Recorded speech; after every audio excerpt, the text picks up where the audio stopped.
I look at the formulas that they say that you should put into it and what I should be taking home from a take-home pay, I make less than probably should, because I want to have the people around me who are more talented than me in those areas. Not only do I think that makes the business better, but honestly, just quality of life, man. I've surrounded myself with people that have been awesome. When people go, well, how do you create so much content? Well, I work hard and I do put in the work, but I also have a team around me that help me do those things. What is going on, ladies and gentlemen? Welcome back to another powerful episode of the Creative Journal podcast. I am your host, Andy of MMG Design, and I am so stoked and excited to be bringing you entry number 56 of the Creative Journal podcast. And today's guest is the one and the only Mr. Kirby Hasseman. Kirby is an author, podcaster, and the owner of Hasseman Marketing in Coshocton, Ohio.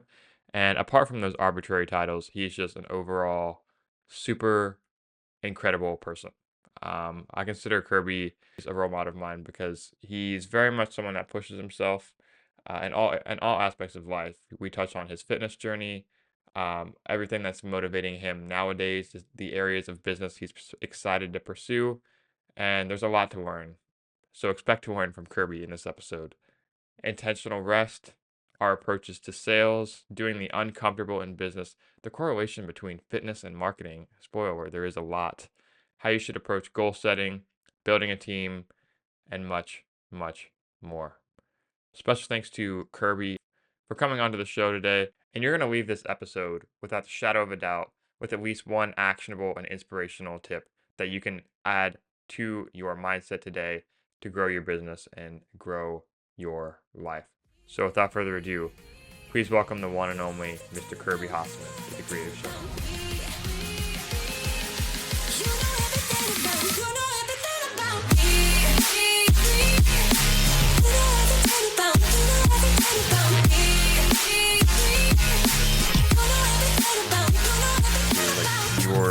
Whether it's like making sales calls or something that's objectively not fun, like working out for a lot of people, it's like you're so much on a better trajectory if you can try and find a way to enjoy it rather than find a way to just keep doing it and just like white knuckle plow your way through it. Right.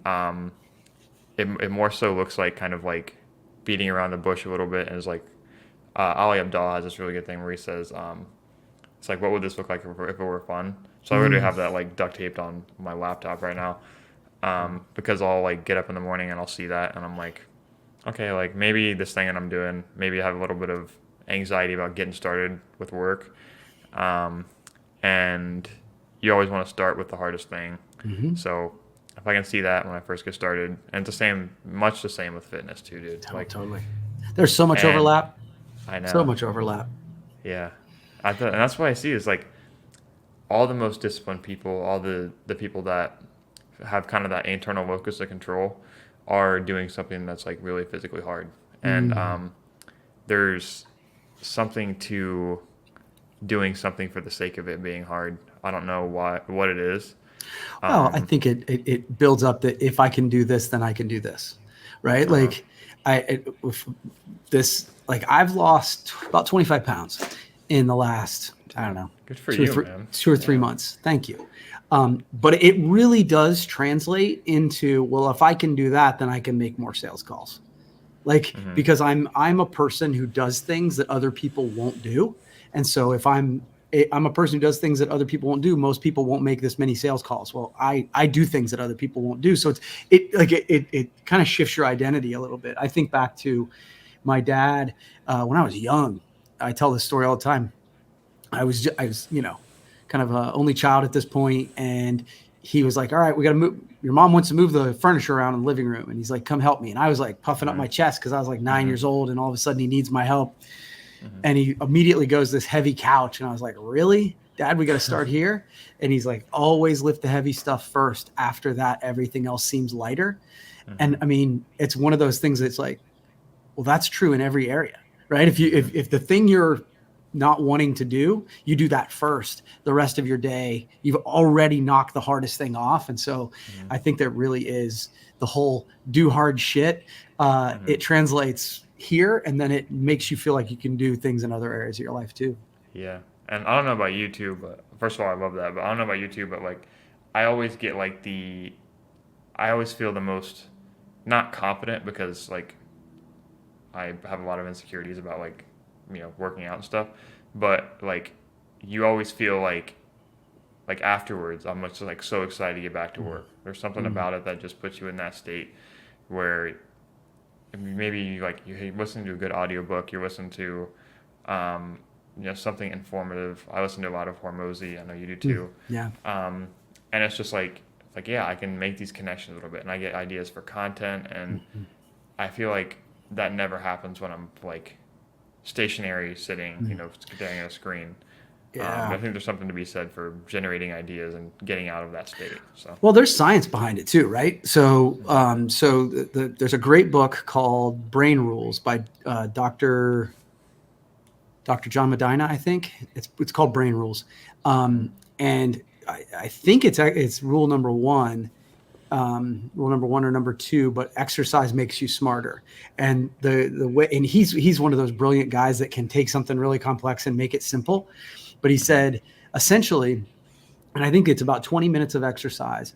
Essentially, your brain is fed by blood vessels, and the blood vessels he compares to highways or roads. He said, just like any other highway or road, ultimately you'll get over time, if there's not maintenance, you'll get potholes and you'll get cracked roads, and they won't deliver as well. Well, exercise does two things. Number one, it paves the roads, right? So it makes the roads that are delivering the blood to your brain better. But the cool thing is it creates new roads. It creates new blood vessels while you're doing it. So very scientifically, when you do exercise, it makes you smarter, which is why the best way to multitask, right? Is if you're putting good stuff in your brain while you're doing the paving of the roads. That's where you come up with all these cool ideas. Like I was listening to, I think it was Ed Milet this morning, and it's like, I tend to listen to them for about half my run, and then I hit pause and just think about it. Because now it's like I've got time to kind of put my own toppings on the sundae, if that makes sense. That's a really good idea. Yeah, I like that a lot. And I mean, that makes sense too.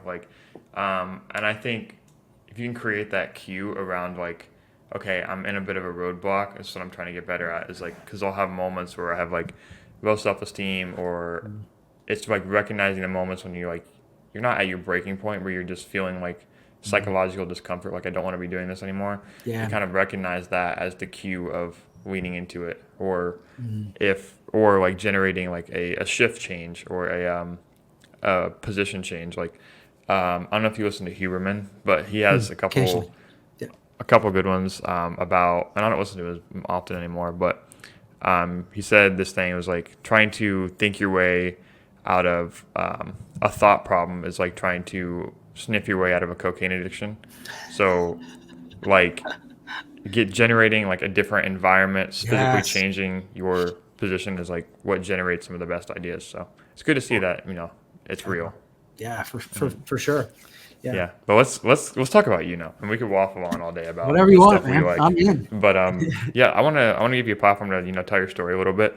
I know you've been doing Hasseman Communications for like 15, 20 years going 20 on. years in November, yeah.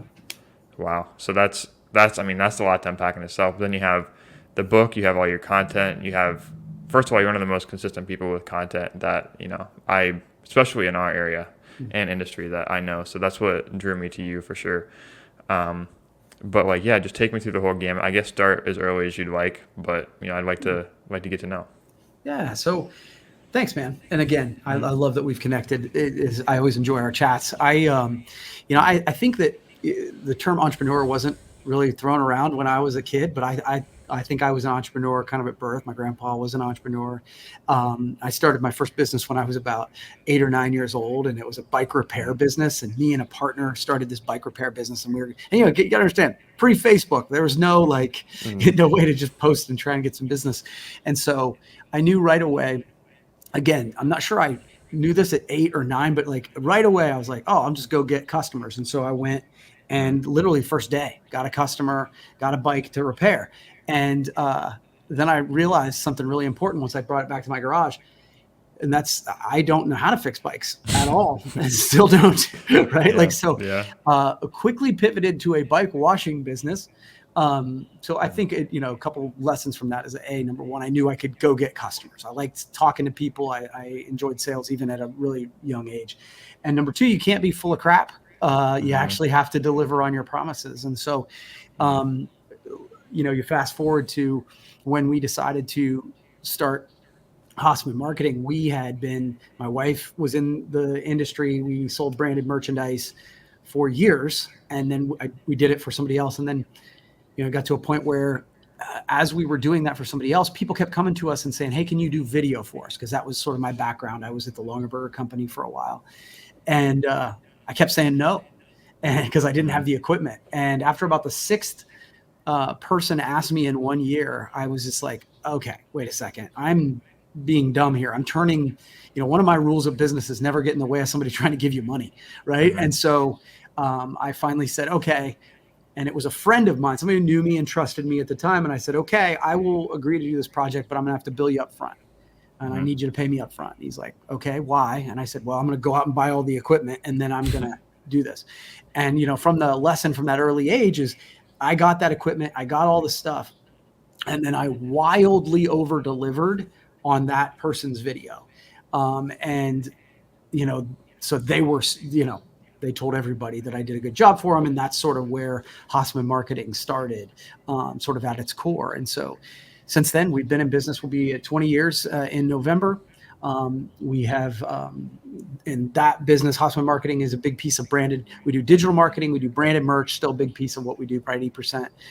We bought a sign shop, and we have a company called Simple Signs and Print, which is a separate company.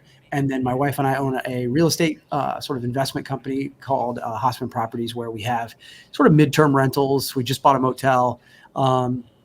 And so that my wife runs that, but you know how it is with a family business. I'm working and helping in that business as well. And so at one point we had a brewery. What I realized is a really interesting business, but not a lifestyle I wanted.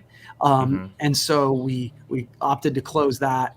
And with each of these, I think the key is that you win some and you learn some, right? And so there's some things that have worked out really well. We've maintained business for this amount of time, but there's a lot of stuff I've gotten wrong, and those tend to be the places you learn the most. Yeah, I know. We talked about that a little bit, last time too. Most of our chats so far have mostly been around sales, but like the concept of experience and not failure. So like you have, what your ideal result looks like, or you should have some kind of an idea of what it feels like, and then the process of getting there is just the failures. So it's a sign that you're on the right track. And it's so against our instinct to view it like that. But what are some of the fails or the failures, the experiences that you're the most grateful for, and what did you take away from them? That's great. I think the it would be difficult to enumerate all of the failures, right? But I think there's a million of when you first get into sales, you overpromise, or you don't get the pricing right, or you do whatever that you chase away a sale. For me, the big thing that has shifted for me is exactly what you said, is really shifting the idea that a failure is just that. I mean, unless you're skydiving, then you can't really fail. But other than that, I think about the brewery, and I think in many people's eyes, they would look at it and say, well, that's, that was a failure because it didn't work out. And I certainly I could view it that way. And I if I'm being honest, once I decided to make the shift to shut it down, it was a really hard 3 days, mentally 3 days, because of the other people's opinions of it. Right. But once I got through that, then it was just like, okay, what did I learn from it? And I mean, really, truly, that was the mental shift. And I was like, oh, I would have named it differently. I would have done this. I can literally tell you all the things that I would do differently. And I don't want to start another brewery, but I still went through the mental exercise to say, okay, but if the opportunity comes up and this and this and this were aligned, how would I do it differently? Yeah. And I think in every situation, if you go in with that idea, to me, that was the biggest shift I made, is that everything is my fault. The book Extreme Ownership by Jocko Willink and Leif Babin is everything is my fault, even to the point where, if you get rear-ended in traffic, or you get like things that are clearly not your fault, Uh-huh. If you go through and go, yeah, but what could I learn from it? What could I do differently? Yes. Many people won't do that because they think they're being a martyr, or they think that, they do not want to use the thumbs instead of the fingers, right? They want to blame other people, but you lose so many lessons. Even if you Yes. ultimately decide, no, I cannot think of anything I could have done differently. Okay, cool. But almost always there's something. And so Yes. when you don't look at it that way, I think you rob yourself of an opportunity to get better the next time. Yeah, and it's also I mean, you said the ownership piece of it, but it's just that phrase, internal looks to control. So it's, there's people that, and I grew up thinking like, and it takes exposure to talking to people like you, talking to other people, and just getting different feedbacks. Is like the way you perceive things is your reality. If you say like something that happens to you rather than you had any sort of control on the outcome, Yeah. then I mean, you're just selling yourself short. Like you can either be right or you can make progress, and what feels better in the long term. And so that's, yeah, I really love that.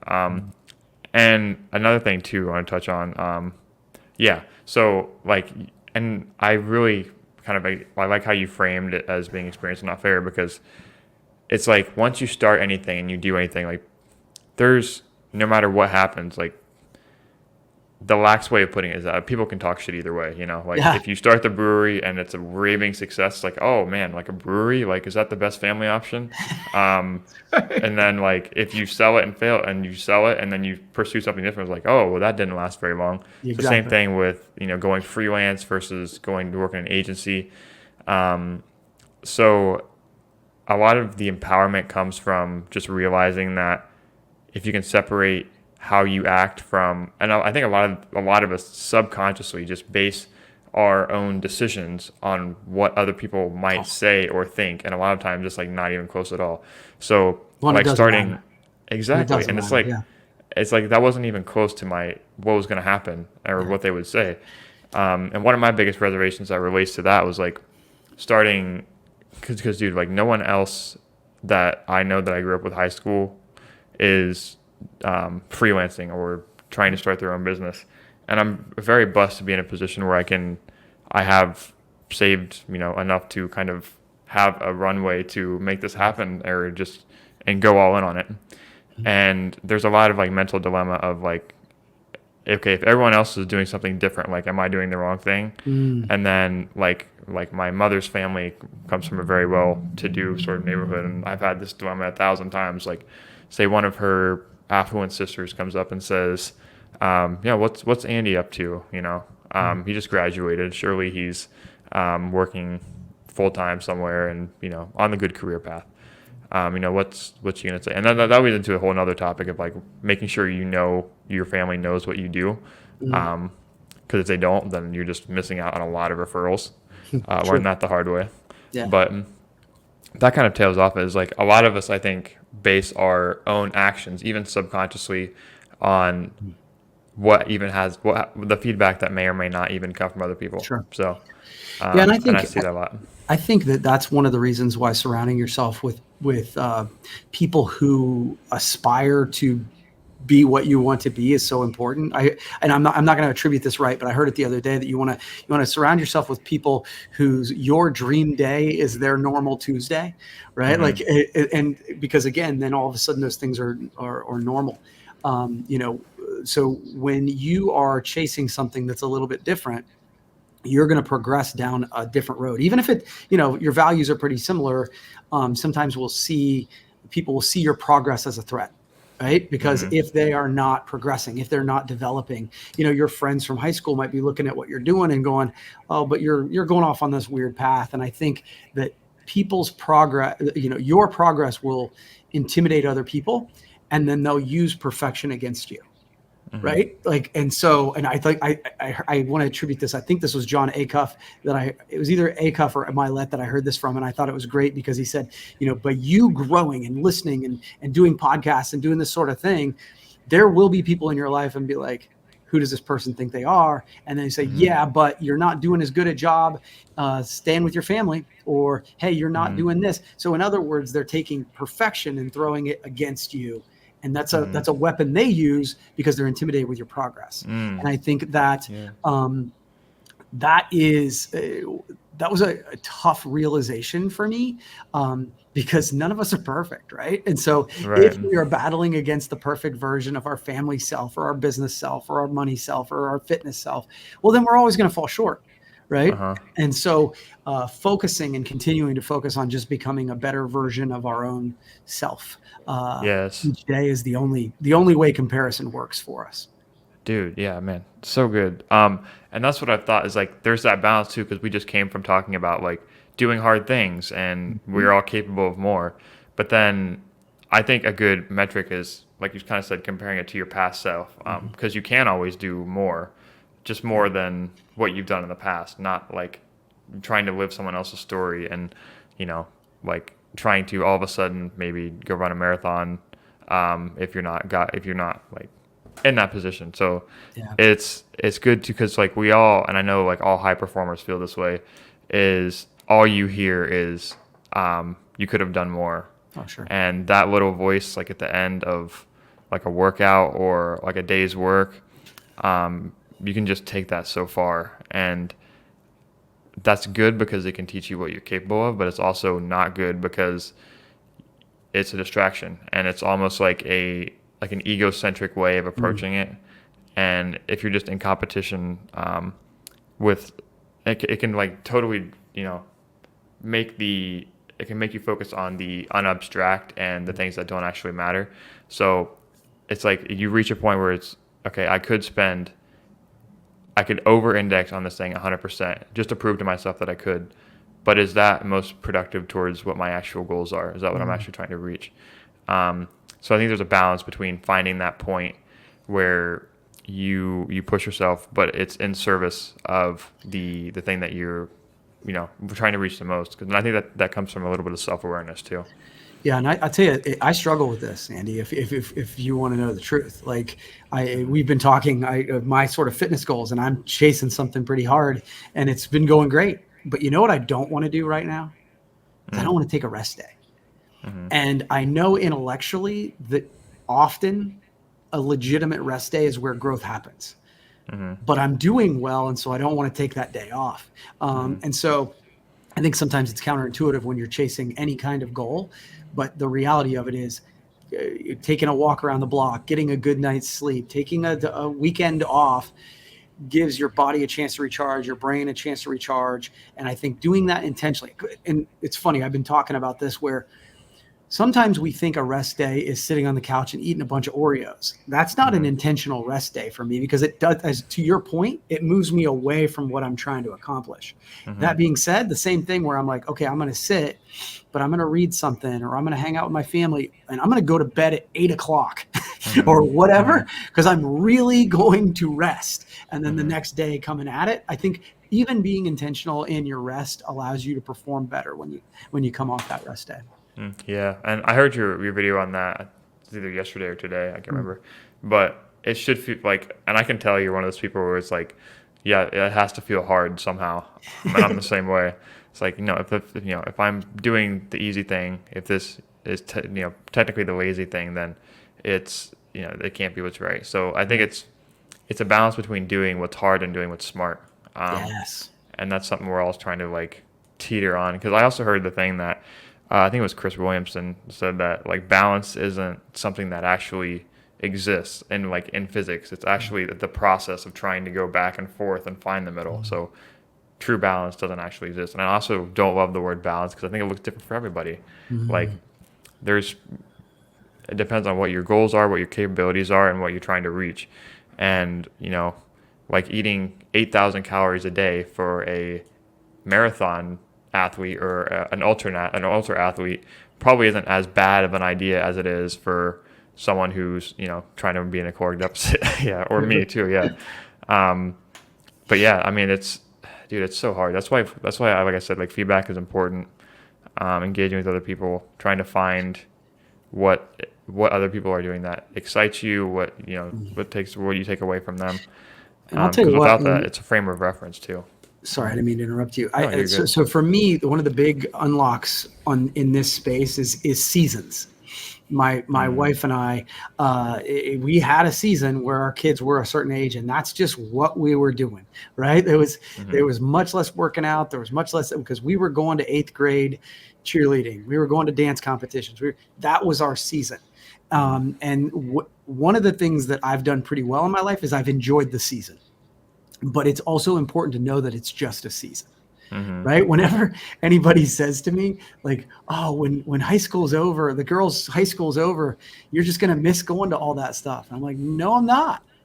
It was great. I enjoyed it, but I'm not going to go to dance competitions anymore. A, that would be weird. But B, right? Like, that's not the season I'm in. The season I'm in right this minute is trying to get into better shape. And then it's like trying to live through those seasons and being smart about it and understanding that it doesn't have to be forever. At least gives me a little pause that I can run a little harder in the short term. And then hopefully vacation season is around the corner. Yeah. No, I love that too. Cause it's like, you're making peace. It's that, and like an alignment portion, intentionality is a big thing. So if and I think it was, again, Chris Williamson said, like, know in advance what you're going to suck at and be okay with it. Yes. So if you have a season of life where fitness isn't your main thing, then, okay, I can put in, more hours at the office. I can really lean into, this time of my life where I can have the energy to dedicate towards this thing. It's just, I'm being intentional about how I use it. And even if it's something that can be deemed as productive, if it's not in service of that intention, then it's actually a distraction.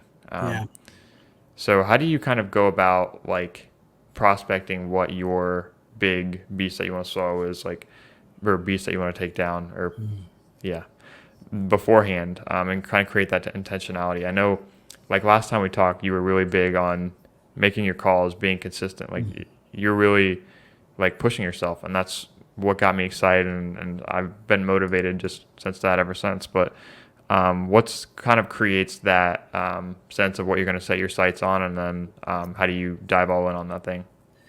Yeah, for me, I am a big goal setter, right? Like, and I've always been, like, since high school. I didn't really have a lot of friends who were like that, or at least not vocally like that. I've evolved to setting more quarterly goals or 12-week year goals. There's a great book, 12-week year. Yeah. I'm reading that right now. Yeah, and it speaks to me because I am a short attention span person. And so personally, I set 12-week year goals. And then we actually just started as a company about a year ago with the book Traction with Gino Wickman. And ironically, he sets 90-day rocks. So, and essentially it's 12-week year goals for the company. And so I say all that to say, I look at through the lens of the company, and I look through the lens of personal, and I set up what I think the most important things in my life are. Now, I tend to set goals based on the 5 F's. So almost everybody set goals on 2 of the F's. It's either finance or fitness, right? Everybody wants to have 6-pack abs and $1 million in the bank, right? But I think if you want to have a well-balanced life, you need well-balanced goals. And so mine are finance, fitness, family, faith, and fun. And so, yes, I actually do set fun goals. Now, often my family and fun goals will sometimes overlap, but not always. Golf trips with the guys might fall into that. And what I've found is that I get them up there on the board and I go, okay, I got 90 days to knock this off. That urgency really helps me focus. What we were talking about last time was about sales calls. Is for years the metric that we measured here at Hasseman Marketing was presentations. When we sent out presentations, ideas for our clients, we tended to get sales back, and that was a fun part of the business. But I felt like in recent months, recent quarters, those numbers were getting inflated without the substance behind it, and so we shifted to meetings. And so I changed. Okay, my focus is going to be on getting in front of clients face to face, which a lot of people aren't doing now, which gives me an opportunity to stand out. And the thing about it is, I was talking to the sales team, and they were kind of like, oh, I don't know if I can do this many. I don't know if I can do this many. And so my whole goal was to, all right, I'm going to run the company. I'm going to run this other company. I'm going to work on this other company. I'm going to lead I'm going to do the most meetings. Because if I do the most meetings, then A, sales will follow, which would be good. And then B, I can kind of knock down the walls of excuses, quite Mm-hmm. honestly, for everybody else in the building, if that makes sense. Mm-hmm. Yeah, it only takes that one person to kind of. I mean, I had the example of the guy that broke the minute or the Yeah, 4 minute mile. 4 minute mile, and then like Yeah. everyone started doing it. Like, it's literally that mental reframe of like, okay, wow, this guy works 16 hours a day. Like, is that possible? It's like, yeah, it's possible. You just have to do it. Yeah. And then once you And do, it's you a prove it. season. Right, It's right, not forever. right. And then once you prove it to yourself, it's just like, because we just default to our habits no matter what. Like, that's just the baseline, the homeostasis. Eat the same things, do the same workout in the gym. It's just, it takes spontaneity a little bit to kind of like jar yourself out of that. And also that intentionality, which, I mean, I love the concept of quarterly goals, the 90 days. I think that's a really good sort of sprint to really hold your attention long enough and also make some actual results. Because I've heard also that you can accomplish way less than you think you can in 5 years or in a week, but then like in 10 years you can go way further. So it's kind of that concept is like playing on both strings of that. But how specific and intentional are you when you're writing your goals? Are you more like input based goals or like output based goals? So if you're really leaning into sales, are you saying like, okay, I need to make this many calls, or are you saying I need to book this many appointments? Like, which one of those would be more accurate for what your goals are? I love this question. So lead measures versus lag measures is what I call it. Okay. So the lag measure is the goal. So if I want to sell $10,000 in a week, so I want both, by the way, is the answer, Andy. So because I think ultimately you need to say, okay, I want to sell the $10,000. I want to sell the $100,000, whatever it is, because that's how you see if the lead measure is working. The problem with the lag measure is that once you get on the scale, it's too late. Right? Like if I said I want to lose 10 pounds, I get on the scale. The great news is you either passed or you're failed, but there's nothing you can do about it then. A lead measure is the thing that you have complete control over, that you can do, that will lead you toward the goal. Right? So the 10 pounds is, okay, I'm going to run 3 miles a day. I'm going to eat 2,000 calories a day. I'm going to, those are things you can control. You don't need anybody else's permission. You can do it. From a sales perspective, that $100,000 goal, the lag goal, what you just heard about my 10 sales calls a day, which is what I set, that's my lead measure. I get to control that. I'm going to get in front of people. I'm going to see them. I'm going to drop off flyers. I'm going to get in front of them, and I'm going to control that number. And my hypothesis is, if I do that over and over again, the lag measure will take care of itself. And so I set both, if that makes sense. Now, in some areas, it's like, hey, I want to take a vacation with my family. I either booked the vacation or I didn't. But in those those harder goals, those things that take more, do hard stuff, discipline, I find that if I focus on these things, because these are the daily things, right? These are the things that I wake up in the morning and go, look, 10 sales calls a week's not that many. It's just 2 a day. So it's like, I can either try and do 10 in one day, or I can do 2 a day. But either way, I get there and I have control over it in today's, in the day. And then at the end, we'll see if I did the activities. And then after 90 days, I can reevaluate and go, oh, okay, so actually 10 wasn't enough, or I need to do better calls, or, did I get to the result that I wanted? But otherwise, I waited the whole 90 days and I only focused on that. Well, that's problematic, because the sales goal often is out of your control too, right? You can't control whether the prospect says yes or no. You can control whether you make the call. And so I try to have goals on both sides of that, for not only for the company, but for myself. That's a really good way to kind of check both boxes, that what the output that you want is, but I think a lot of it just kind of makes for a more important goal setting process. Like, you have to know what the lead measures are that generate the lag measures that you're trying to get for. And you're going to be more intentional with setting those, because once you start, you're putting the ladder up on the wall. You're going to start scaling it. So it's really important to kind of have that framework right in the beginning. But I want to kind of zoom out a little bit and talk about, Kirby, like the business owner. Like, we know you have like the habits in place. You've are very entrepreneurially minded. You kind of built this thing that's, yours. You've gone through the gamut of like hiring people and, scaling a team, dealing with finances. Like, what are some of the best habits or the things you can attribute the most to growing from where you were when you started? Okay, that's a great question. So I'd say number one is just being willing to work. I think it's one of those where we that is undervalued today because people are like, well, we got to get rid of hustle culture. And I think that there's a difference between valuing working 24 hours a day and not getting sleep. I'm always talking, we need to get rest, we need to exercise, we need to meditate, we need to take care of ourselves in order to take care of our customers. Mm-hmm. But the one thing you can control, the variable you can control is Mm-hmm. how hard you work. Like, so Mm-hmm. the idea, there's a dichotomy there that we need to understand, but Mm-hmm. we can't work hard if we don't take care of ourselves either. Right. So Right. understanding that there's both sides of that, but you do have to work hard. And I think that one of the things I think my wife and I both pride ourselves on is people say, oh, they're hard workers. I'm not the smartest, I'm not the most Yeah. talented, but I'll put in the time. So that's number one. Mm-hmm. Number two, I early on sacrificed personal profit for having a team.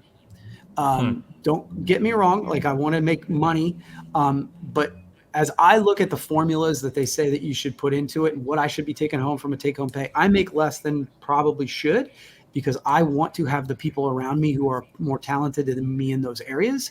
Mm-hmm. Not only do I think that makes the business better, but honestly, just quality of life, man. Back to Yes, that, yeah. being able to get sleep and not stress and whatever. Mhm. It's like I've surrounded myself with people that have been awesome. When people go, well, how do you create so much content? Well, I work hard and I do put in the work, but I also have a team around me that help me do those things, if that makes sense. And then I guess the third thing, I always like to do thing in threes. So work hard, surround yourself with people with the team, and then continually learning. I am constantly, if you're listening to this conversation, you've heard me reference books and podcasts. I'm constantly trying to get to be a better version of myself.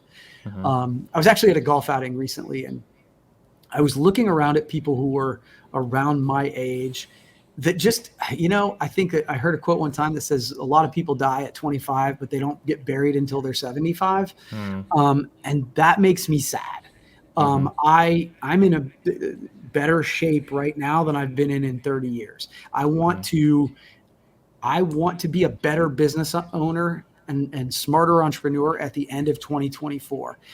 I'm not done learning and growing. And I find that when I'm in that headspace where I'm setting goals, I'm pushing myself, I'm trying to elevate, man, I'm having a lot more fun too, So those are the three things I would say that just off the top. Yeah. Yeah, that's gold right there.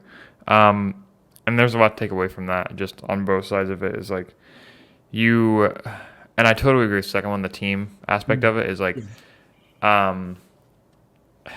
there's a balance between, because you can work as hard as you want by yourself, and it's like sharing with other people is really important, even if it's just talking about it. So I think you can totally crank a solo job depending on what industry you're in, what's most fit for your type of business and how you like to work, but just sharing it with other people, because at the end of the day, like if you don't vocalize some of the stuff, and that's what the value of like networking, referral groups, where you're forced to be very succinct and clear about the day-to-day of your business, what you offer, how it helps people, so you can just like make it real, like in your own head. Like I know the first networking event I went to, I had to give the 25-minute introductory presentation.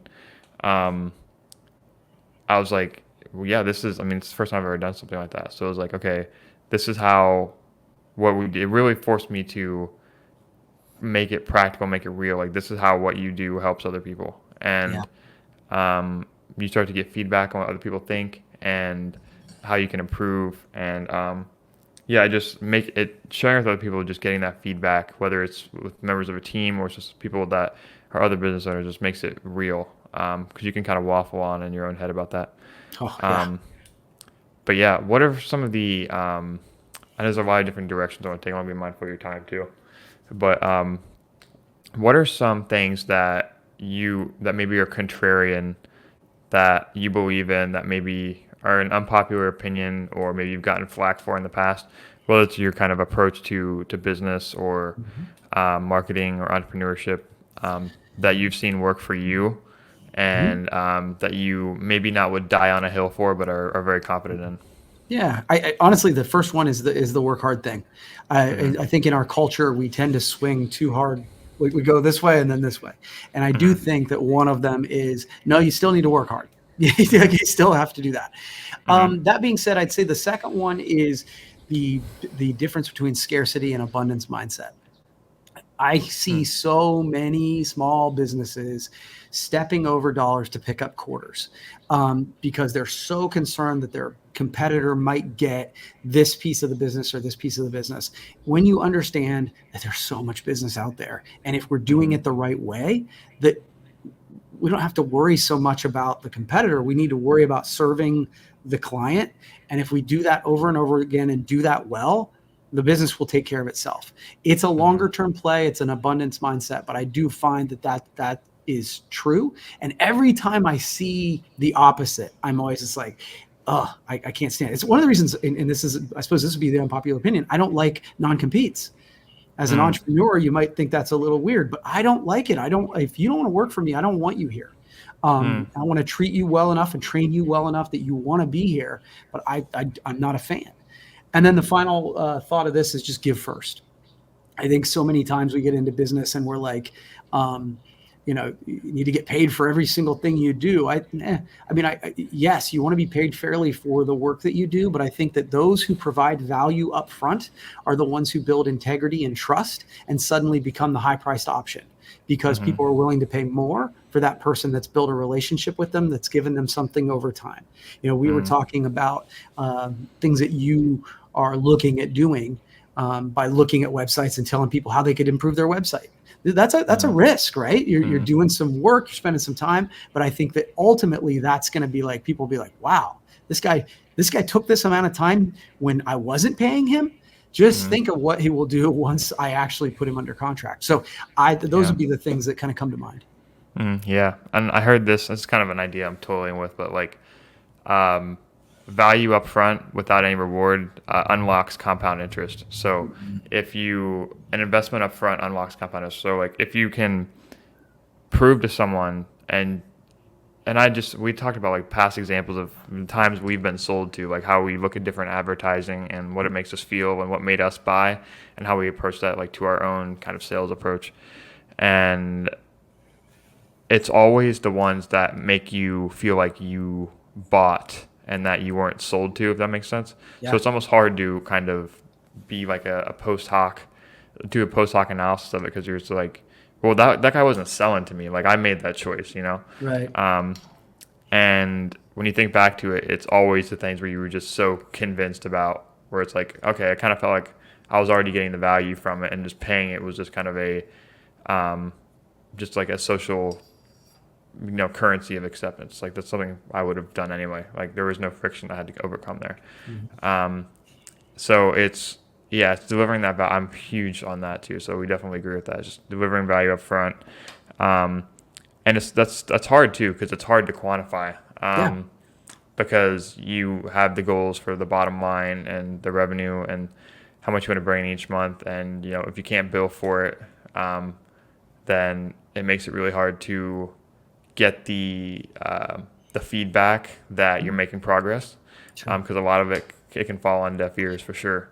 And I think it's a Um, long-term play though, right? Like if you, mhm, one of the things that I think people struggle with is that if I hit this button, then I need to get this back. Well, if you do it that way, then it's not giving, it's transactional, yeah. right? Like, so if you're going to do that sort of thing, like what we were talking about, is that Mm, you look at people's website, you give it to them, you're just doing it truly out of the kindness of your heart. And that's the irony behind it, is that if you don't look for the return, you'll get greater returns, mhm, right? Because we as humans have a really good BS meter, right? Because mhm, people have the rule of reciprocity is what it's a rule of psychology, right? Is that in every culture, every religion, the rule of reciprocity exists. And it's simple. It just says, hey, if I do something nice for you, I feel compelled to do something nice for you back. mhm, Right? And it's great. I think all cultures being built on that is wonderful. But as is the case, business people and marketers sometimes ruin things. And mhm, so we think that if I did something nice for you, you're going to be like, okay, now you have to buy my thing. Now you have to get your website from me. Now you have to buy this pen from Kirby because he did something nice for you. And the moment you unlock it by saying, no, that was just for you. It's like, oh, this person's different. Now I want to do, you see what I'm saying? It's like by really truly giving without the expectation of return, that's when the returns and the outsized returns come. Yeah, that's a good point. And it's another part of it too, just comes from there's a mindset behind that too, where it's like, okay, if you're going to give this to someone, I already know that it's going to be so much better than what they already have. Right. So it's by osmosis. It's like, okay, like if I'm improving their life in some way, then you can just, make a peace with that, and that's success. Yeah. You're building your brand then. You know what I mean? Like you're building your brand. And the other thing I would say is so many times in sales, the answer is not no. The answer is not now. Right. And understanding that is kind of key too, that you are like, they're not turning you down. They're not whatever. This is just not the right time. And so by doing something, being kind, giving first, like all you're going to do is build your brand so that when the time is right, they're like, oh, I remember the time, and they come to you. Yeah. Yeah, that's so good, dude. Like, I'm trying to take notes here, but how one thing I want to touch on too, because I want to be mindful of your time, is your approach to content. Like, how has that evolved over the years? Because I'm not like, I want to totally disarm you. Like, I'm not calling you old, but you were around before this stuff like was really necessary and more mainstream. Sure. And you see, I was being serious, like, because like, dude, you're in better shape than a lot of people my age. So, but like, what's your approach to content like, and how do you? Because you started kind of in the beginning, you've been really consistent with for a long period of time. What have the rewards from that been like, and how have you created a system where it's not just a habit, but something that you like enjoy doing? Like, how do you find that overlap of the content maybe that you like to make versus what's maybe the most effective for the business versus putting out the right message? Like, what's your whole kind of approach to content in general? Yeah, I think that's where content is, where the give first economy. I wrote a book called The Give First Economy, and that's where that came from. Is that when I first started the show, Delivering Marketing Joy, I mean, literally, so the way I did it was I would interview somebody, I'd give them 3 questions, and then I gave them the opportunity to ask me one question, because I wanted it to be more of a conversation. Now I've since dumped that because everybody, it got to a point where after 400 episodes, I've been asked every question I was going to be asked, right? But what I found was, at first, the question was always, what's the ROI on this? What's the ROI on you doing this interview show where you don't sell anything and you don't try to brand your company, right? And I remember it being a hard question for me to answer, because at the very beginning, there wasn't an ROI. It was, I would answer and be like, I don't know what it is. I just know it's the right thing to do as long as I keep going. Now, since then, a couple things have happened. Number one, the first thing that happened was, in our industry, and I'm sure this is true in websites and other things, is that people would call us on Monday and be like, hey man, I forgot I've got this event. I need some pens on Friday. And you'd be like, oh, those are the worst, because it's like everything's a rush. Shipping's a crazy. You got to, it's always stressful. Now, it's not that I don't get those anymore, but I get fewer of them because I get more calls where they say, hey, I've got an event coming up in 6 months. Let's talk together about what we're going to do. And all of a sudden, now I'm not just talking about pens. I'm talking about backdrops. We're talking about digital marketing, and it's more fun. We get to be more creative. And that's the biggest shift right away, was it put me at a different part in the line, right? Because they didn't view me as a salesperson. They viewed me as a marketing person. The big evolution, I heard this from Seth Godin. I want to give credit where credit is due. I've got his book sitting over here. And the unlock for me was, he said, there's a difference between brand marketing and direct marketing. Brand marketing is the Super Bowl ad. Brand marketing, like when Bud Light or Coca-Cola or whoever it is does a Super Bowl ad, they know people are going to be at a Super Bowl party, and they do not expect you to leave the party. They're not like, oh, I just saw a Coke ad, I'm running down to the grocery store, I'm going to buy Coca-Cola. It's brand marketing. It is awareness marketing. They're hoping that you see this ad, and the next time you're in the grocery store, Coca-Cola will be top of mind and you'll buy that, right? Direct marketing is different. Direct marketing is that email that says, here, click here to buy these blue shoes. come to our store, do this thing, where there is a direct call to action, direct marketing, right? Both are important, right? But if you measure brand marketing using direct marketing metrics, it will always fail, right? So brand marketing is content. That's the way I view delivering marketing joy. This podcast here, the Monday Minute, like podcasts that I'm on, that is brand marketing. It is creating top of mind awareness for me as a speaker, as a marketer, as whatever. And then as people join the list or they get around me, sometimes even on social media, I will throw a right hook in and say, okay, come to our event, join our mailing list, buy this special, do that thing. And I think both pieces are important, but I like to skew heavier on the give side so that when I do the ask, people aren't turned off. They're just like, yeah, well, he's in business. He's got to make money at some point. Right. And back to that rule of reciprocity, my hope is I've given so much value that they're like, well, I want to return the favor. And so that's sort of my philosophy on content. Yeah. How have you gone about staying consistent? And because, dude, like I just heard like podcasts, like we threw out like 400 episodes right away, and you're on like you had the 500th anniversary of something recently, and then the podcast is, I mean, like that's a lot, dude. Like that is a lot. Yeah, it's almost 10 years. Dude, like that's okay. What can you say about consistency? I'll just go there. What can you say about consistency? Because I'll give you a platform to talk about that. Yeah, I think that's the biggest mistake most people have. And P.S., this is where the overlap of fitness and content, right?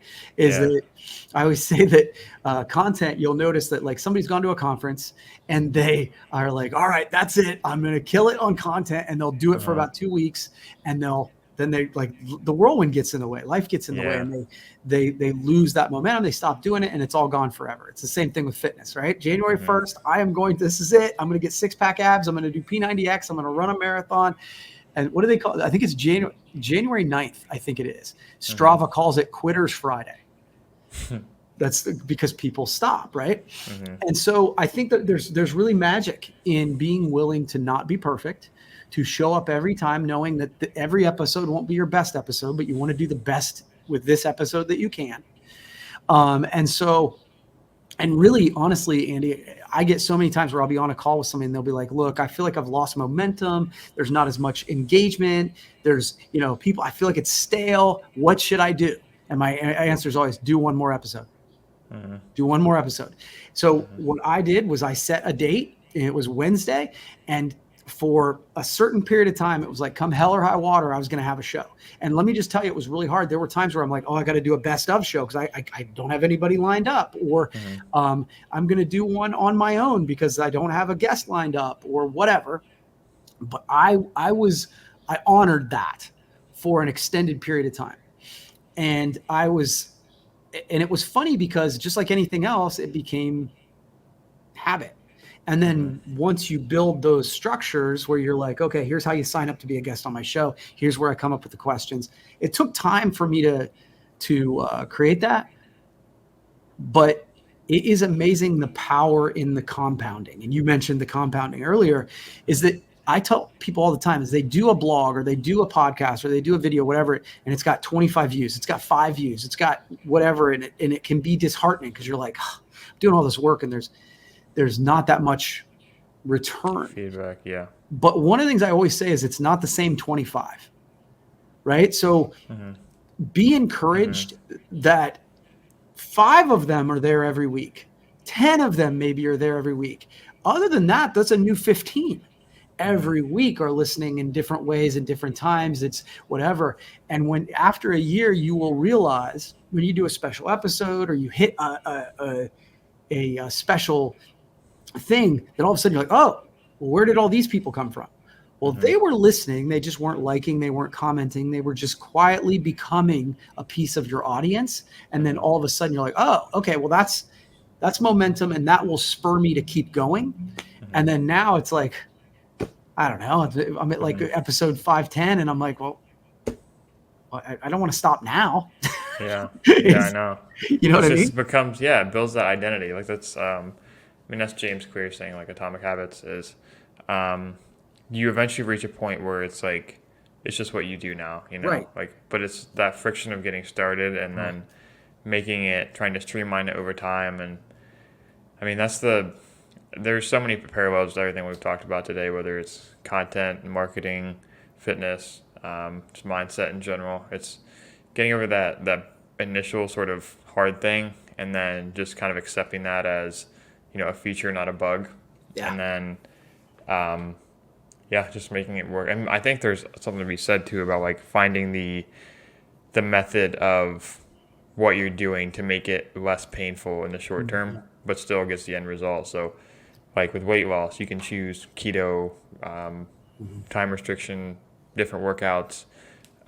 Same with working out. It's like you can find, and with content, you can choose different pillars. You can be a podcaster, you can be a YouTuber, you can be a short form specialist, graphics, Yeah, And you and I talk about Hermosi all the time, and he said the best diet is the one you will keep doing.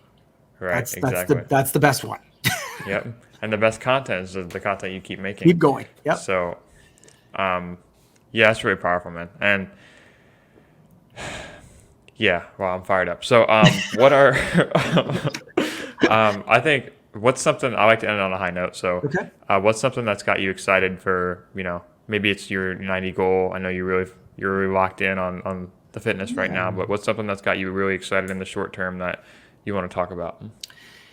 Yeah, I touched on it earlier, but I think it really is. I am excited that at 50, which sounded so old not that long ago, at 50, I am so excited about becoming a better version of me. So I'm reading more. I'm trying to be like, finance historically is the weakest part of me and my business. And I've suddenly taken over the finance of Hasseman Marketing because my wife's business is taken off and she didn't have time. So I want to get smarter at that. I want to get better. I'm literally pushing myself on sales, and I hadn't been doing sales. I'm pushing myself on fitness. I want to become a better golfer, whatever it is. It's like, I think I want to break down the myth that, that suddenly, well, what are you going to do? You're 50, like I want to be like, okay, I want to make this the best year ever. And that actually gets me really excited because I do feel better right now. I feel like my habits are better. I feel like I'm getting stronger. And so seeing the work pay off has got me pretty fired up. So that's probably the thing I'm most excited about. Dude, that's awesome, dude. That's genuinely like really awesome to hear. Because I mean, that's what people, and even like me, like I see like the Ohio State players, like, oh man, they're all like 3 years younger than me now. I mean, the guy that just won the Olympics is like, so I mean, no matter how old you are, that doesn't escape you. And for me to hear, I can cultivate the mindset to make years ahead of me count. It's just about putting myself out there, making the hard things happen, and just overcoming. But you can generate a state where you're generally have that zest for life and excited and making an impact every day. So yeah, man, I really appreciate that. Like I said, I want to be mindful of your time, but where can people go to learn more about you, learn all things Kirby? Obviously you have the podcast, the website, the book. Where can people go? So a couple websites I'll give you. KirbyHasseman.com is probably the easiest. I've got content on there, I do coaching, stuff like that. And then my business, Hasseman Marketing. On both of them, it's HassemanMarketing.com. Go to the blog. So that's where you can see blogs. You can see Deliver Marketing Joy, Monday Minutes, podcasts. I've tried to make it in one place. And so that's a good place to kind of learn a little bit more about us and kind of reach out.